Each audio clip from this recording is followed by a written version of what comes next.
So what if the whole debate over an ancient book wasn't really about the book at all?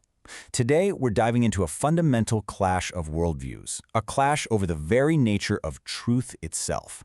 It's really a battle between two completely different starting points for how we know anything. And this is the question that really kicks the whole thing off. I mean, for a lot of us today, the answer seems obvious, right? In a world of science and critical thinking, an infallible book just feels like a relic from another time. But the source material we're looking at today argues that it's not that simple. See, it's not just one idea. It's the cornerstone of an entire way of thinking. Okay, let's start with the first worldview. It was championed by a theologian named B.B. Warfield, who was maybe the greatest defender of what's known as the high Protestant doctrine of the Bible. And for him, this wasn't just about defending some old text. It was about defending the absolute sovereignty of God. The whole heart of his argument is right here in this quote. If God is sovereign in the realm of being, he is certainly also sovereign in the realm of knowledge. The logic is actually pretty straightforward. If God is in complete control of all reality, then he has to be in complete control of how he communicates about that reality. You can't have a perfect, sovereign plan that includes a flawed message. So, what this all boils down to is the foundational principle of this orthodox view.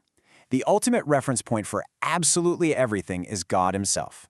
In this system, there are no random, neutral facts just floating around out there. Instead, every single fact, every piece of data is already interpreted by God and only finds its true meaning inside his big plan. So you get this really clear logical chain. A sovereign God leads to sovereign knowledge, which then demands an infallible word. The Bible, in this view, has to be a flawless part of God's plan. It's a completely self-contained, top-down system of truth. But now, let's flip the script and look at the worldview that challenges this to its very core. Okay, so now we get to what's called the modern revolution. This is a massive shift in thinking, one that basically takes God out of the center and puts the human mind right there instead. The big idea here, the real game changer for the modern principle, is that you can never separate the observer from the thing being observed. There's no such thing as a pure fact that we can just get to objectively. Instead, every fact is taken as much as given, which is just a fancy way of saying we are always active participants in creating meaning. The source uses this fantastic metaphor to explain it. All is yellow to the jaundiced eye. You know, our internal state, our biases, our background, our worldview, it acts like a pair of colored glasses, and it tints everything we look at. We don't see reality as it is, we see reality as we are.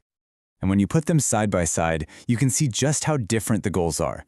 For the Orthodox view, the whole point is to try and take off our human-colored glasses and see the facts the way God sees them.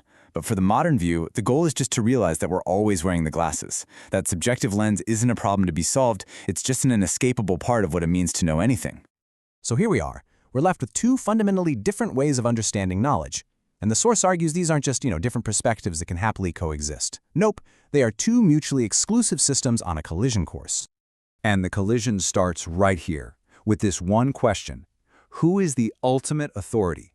In the Orthodox view, the final court of appeal, the place where the buck stops, is the self-contained God. But in the modern view, that final reference point becomes the autonomous human mind. So who's the ultimate standard for what's true? God or us? And depending on how you answer that, you get two radically different views of reality itself. Is the universe at its core an ordered, meaningful place, part of a grand divine plan? Or is it fundamentally the product of just ultimate chance, a non-rational reality where we have to create our own meaning from scratch? And this trickles all the way down to what it even means to know something. Is knowing an act of discovery, of reinterpreting a meaning that God already put there? Or is knowing an act of pure construction, of building our own systems of meaning from our own human-centered perspective? The source really doesn't pull any punches here. It describes this conflict not as a friendly debate, but as an all-out global war of ideas. The argument is that you can't just pick and choose a little from column A and a little from column B. You have to start with one or the other. So, is there any middle ground? Now you might be thinking, well, come on, can't we just find a compromise, a path between these two extremes? And naturally, a lot of people have tried. But the author we're examining argues that any attempt to do that is basically doomed to fail. It doesn't result in a healthy balance, but in total logical inconsistency.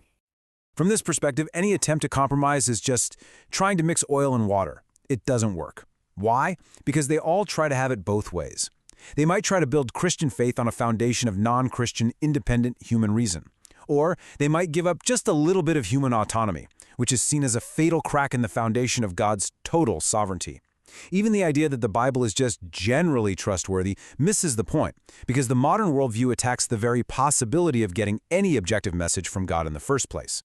And this critique goes for some famous historical arguments for Christianity too. The idea is that by trying to find some kind of neutral common ground based on human reason, these thinkers made a huge mistake. They basically accepted the modern starting point, that the human mind gets to be the ultimate judge of truth. It's like letting your opponent make all the rules for the game before you even start playing. You've already conceded the whole thing.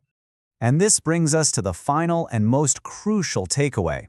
The source argues that this entire massive conflict, it isn't really about the Bible. It's about something way bigger, something far more fundamental that sits underneath everything else. The real fight is over your starting point. It's a conflict of presuppositions. Which fundamental assumption do you begin with before you even start to look at facts or history or science? Because that starting point, that first principle you choose, is going to determine everything else that follows. And so we end right back where we started, with a choice. And the source material presents a really stark one. If it's true that there are no uninterpreted facts, if everything has to be seen through some kind of lens, then the ultimate question is this. Which lens are you going to use? Which framework will you presuppose as the foundation for everything you know? The one that begins with a sovereign God as the ultimate interpreter? Or the one that begins with the autonomous self? That is the head-on collision.